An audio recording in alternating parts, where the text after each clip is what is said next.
ചിലവർക്ക് എപ്പോഴും കഫം ഭയങ്കരമായി കെട്ടിക്കെടുക്കുന്നെന്ന് പറയാറുണ്ട്. എത്ര ചുമച്ചാലും എത്ര ഒഴിവാക്കിയാലും വീണ്ടും വീണ്ടും കഫം വന്ന് കെട്ടിക്കെടുക്കുന്നെന്ന് പറയാറുണ്ട്. ഇതിൻ്റെ ഒരു പ്രധാന കാരണം പലപ്പോഴും എല്ലാവരും വിചാരിക്കുന്നത് അലർജി കാരണം എന്നാണ്, അല്ലെങ്കിൽ സൈനസ് ഇൻഫെക്ഷൻ ആണെന്നാണ്. പക്ഷെ പലപ്പോഴും അതിൻ്റെ ഒരു റൂട്ട് കോസ് വരാറുള്ളത് അസിഡിറ്റി ഇഷ്യൂസാണ്. ആസിഡ് പലപ്പോഴും തിരിച്ച് തെറിച്ച് നമ്മുടെ അന്നനാളത്തിലുണ്ടാകുന്ന സെൽസിനെ നശിപ്പിക്കാതിരിക്കാൻ വേണ്ടിയാണ് നമ്മുടെ ശരീരം തന്നെ ഒരു പ്രൊട്ടക്ഷനായി ഈ ഒരു കഫത്തെ ഉണ്ടാക്കുന്നതും അവിടെ പൊതിഞ്ഞു വെക്കുന്നതും.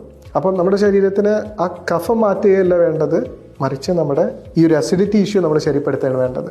അസിഡിറ്റി നമുക്ക് സ്ട്രെസ് കാരണം കൊണ്ട് വരാം, ഇൻഫെക്ഷൻ കാരണം കൊണ്ട് വരാം, അതല്ലെങ്കിൽ നമ്മുടെ പിത്തത്തിൽ കല്ലുണ്ടെങ്കിൽ, അല്ലെങ്കിൽ പിത്തസഞ്ചിയിൽ പിത്തം കട്ടിയാണെങ്കിൽ ബൈൽ സ്ലഡ്ജ് എന്ന് പറയും. അപ്പോൾ ഗ്യാസ്ട്രിക് ഇഷ്യൂ എന്തുകൊണ്ട് വന്നു എന്നുള്ളത് നമ്മളൊന്ന് നോക്കി അതിനെ പരിഹരിക്കണം. ഗ്യാസ്ട്രിക് ഇഷ്യൂ പരിഹരിച്ചു കഴിഞ്ഞാൽ ഈ കെട്ടിക്കെടുക്കുന്ന കഫവും നമുക്ക് മാറ്റിയെടുക്കാവുന്നതാണ്.